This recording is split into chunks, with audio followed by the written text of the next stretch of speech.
નમસ્કાર. ચાલો આજે વાત કરીએ એનસીએફ એસસી 2023 વિશે.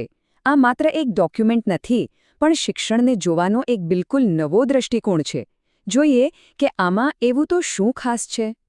તો સૌથી મોટો અને મૂળભૂત સવાલ, આજની સ્કૂલ આવતીકાલના પ્રોફેશન્સ માટે કેવી રીતે તૈયારી કરાવે? દુનિયા કેટલી ઝડપથી બદલાઈ રહી છે નહીં?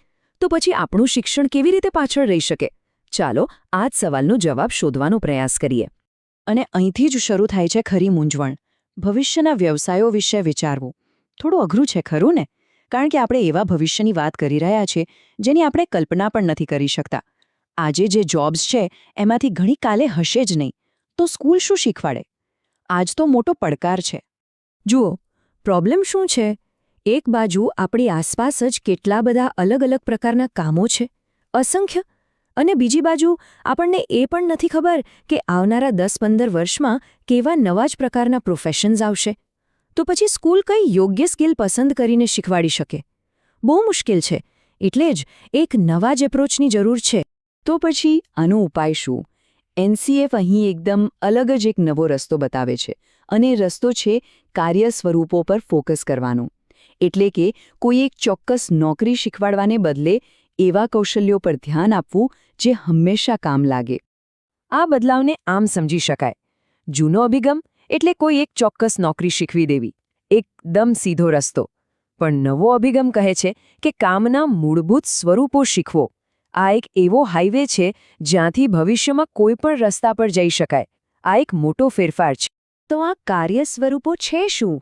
એને સરળ ભાષામાં સમજીએ. આ એક એવી સિસ્ટમ છે જે અલગ અલગ પ્રોફેશન્સને એમના મૂળભૂત તત્વોના આધારે ગ્રુપમાં વહેંચે છે. જેમ કે એક ખેડૂત, એક માળી અને એક પશુપાલક. ત્રણેયના કામ અલગ છે, પણ એ બધાના કામનું મૂળભૂત તત્વ એક જ છે: જીવંત વસ્તુઓ સાથે કામ કરવું. બસ આ જ છે કાર્ય સ્વરૂપનું કોન્સેપ્ટ. ચાલો હવે આને થોડું વધુ ઊંડાણમાં સમજીએ. એનસીએફ આ કાર્ય સ્વરૂપોને 3 મોટી કેટેગરીમાં વહેંચે છે. અને આપણે કામના 3 આધારસ્તંભ પણ કહી શકીએ. તો આ 3 કેટેગરી કઈ છે? પહેલી, જીવન સ્વરૂપો સાથે કામ. બીજી, મશીન અને સામગ્રી સાથે કામ. અને ત્રીજી, માનવ સેવાઓ પૂરી પાડવા માટેનું કામ. વિચાર કરો, દુનિયાનું લગભગ દરેક કામ આ 3માંથી કોઈ એકમાં તો આવી જાય છે નહીં? ચાલો પહેલી કેટેગરી જોઈએ, જીવન સ્વરૂપો સાથે કામ. આમ માનવ અસ્તિત્વ માટે સૌથી પાયાની વસ્તુ છે. છોડ અને પ્રાણીઓ સાથે ઉત્પાદક રીતે કામ કરવાની ક્ષમતા. એટલે કે ખેતી, પશુપાલન, બાગકામ, આ બધું જ આમ આવી ગયું. હવે બીજી કેટેગરી, મશીન અને સામગ્રી સાથે કામ. આ માનવ પ્રગતિનો એક બહુ મોટો કૂદકો છે. ઓજારો અને મશીનરીનો ઉપયોગ કરીને જટિલ સમસ્યાઓ હલ કરવાની ક્ષમતા. આ જ તો છે જેણે આપણને પથ્થરના હથિયારથી લઈને આજના સુપર કમ્પ્યુટર સુધી પહોંચાડ્યા છે. અને છેલ્લી ત્રીજી કેટેગરી છે માનવ સેવાઓમાં કામ કરવું. એટલે કે વ્યાપાર, ટ્રાન્સપોર્ટ, મીડિયા જેવી સેવાઓનો વિકાસ. આ એવી સેવાઓ છે જેણે આપણા જીવનને મૂળભૂત ઉદ્યોગોથી પણ આગળ લઈ જઈને વધુ સારું બનાવ્યું છે. ચાલો હવે સૌથી રસપ્રદ ભાગ પર આવીએ. આ બધી થિયોરી ક્લાસરૂમમાં કેવી રીતે કામ કરશે? આ આઈડિયાને જીવંત કેવી રીતે કરી શકાય? ચાલો મિડલ સ્કૂલના વિદ્યાર્થીઓ માટે કેટલાક મજેદાર પ્રોજેક્ટ્સના ઉદાહરણો જોઈએ. પહેલી કેટેગરી, જીવન સ્વરૂપો સાથે કામ માટે એક પ્રોજેક્ટ હોઈ શકે છે હાઇડ્રોપોનિક્સ ફાર્મિંગ. વિચારો, વિદ્યાર્થીઓ માટી વગર શાકભાજી ઉગાડતા શીખે. કેટલું રોમાંચક કહેવાય. પછી મશીનો અને સામગ્રી માટે તમારો પોતાનો રોબોટ બનાવો. આ પ્રોજેક્ટ વિશે શું કહેવું? વિદ્યાર્થીઓ જાતે જ કંઈક બનાવે, કંઈક નવું શીખે. આ જ તો સાચું લર્નિંગ છે. અને ત્રીજી કેટેગરી, માનવ સેવાઓ માટે એકદમ આધુનિક પ્રોજેક્ટ, પોતાનું પોડકાસ્ટ બનાવો. આનાથી વિદ્યાર્થીઓ કમ્યુનિકેશન, સ્ટોરી ટેલિંગ, ટેકનોલોજી બધું એકસાથે શીખી શકે છે. અને આ તો ફક્ત થોડા ઉદાહરણો છે. લિસ્ટ તો બહુ લાંબુ છે. કિચન ગાર્ડનિંગ છે, 3D પ્રિન્ટિંગ છે, પોતાની કોમિક બુક બનાવી, ફેશન અને ટેક્સટાઇલ્સમાં કંઈ નવું કરવું, ઘરમાં પ્લમ્બિંગનું બેઝિક કામ શીખવું. અને હા, એઆઈનો ઉપયોગ કરીને છોડની બીમારીઓ ઓળખવી. વિચારો, શક્યતાઓ કેટલી બધી છે.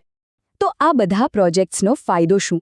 મુખ્ય વાત એ છે કે આજના શીખેલા નાના નાના કૌશલ્યો જ આવતીકાલની કારકિર્દીનો મજબૂત પાયો બને છે. ચાલો જોઈએ કે આ સફર કેવી રીતે આગળ વધે છે. આખી પ્રોસેસ સ્ટેપ બાય સ્ટેપ ચાલે છે. જુઓ, ધોરણ 3 થી 5માં બાળકોને માત્ર મૂળભૂત ઓળખ કરાવવામાં આવે છે. પછી ધોરણ 6 થી 8માં પ્રોજેક્ટ આધારિત અનુભવ મળે છે, જેમ આપણે હમણાં જોયું. ધોરણ 9 અને 10માં એવી સ્કિલ્સ પર ફોકસ કરાય છે જે કોઈપણ ફિલ્ડમાં કામ લાગે, જેને ટ્રાન્સફરેબલ સ્કિલ્સ કહેવાય. અને છેલ્લે 11-12માં વિદ્યાર્થી પોતાની પસંદગીના ક્ષેત્રમાં સ્પેશિયલાઇઝેશન કરી શકે છે. એકદમ વ્યવસ્થિત માર્ગ છે. અને આ બધાનો સાર શું છે? ધ્યેય એક જ છે: વિદ્યાર્થીઓને એવી ટ્રાન્સફરેબલ સ્કિલ્સથી સજ્જ કરવા જે તેમને ભવિષ્યમાં ગમે તે વ્યવસાય પસંદ કરે તેમાં સફળ થવામાં મદદ કરે. મતલબ કે એમને ફ્યુચર રેડી બનાવવા. તો હવે એક મોટો સવાલ મનમાં આવે છે: શું આ નવો અભિગમ ખરેખર વિદ્યાર્થીઓને એવા ભવિષ્ય માટે તૈયાર કરી શકશે જેની આપણે આજે કલ્પના પણ નથી કરી શકતા? વિચારવા જેવી વાત છે. કારણ કે જ્યારે આપણે કોઈ ચોક્કસ નોકરીને બદલે કામના આ મૂળભૂત સ્વરૂપો પર ધ્યાન કેન્દ્રિત કરીએ છીએ, ત્યારે આપણે વિદ્યાર્થીઓને કોઈ એક કામ માટે નહીં, પણ કોઈ પણ કામ માટે અને કદાચ જીવન માટે તૈયાર કરી રહ્યા છીએ. અને કદાચ આ જ શિક્ષણનો સાચો હેતુ છે.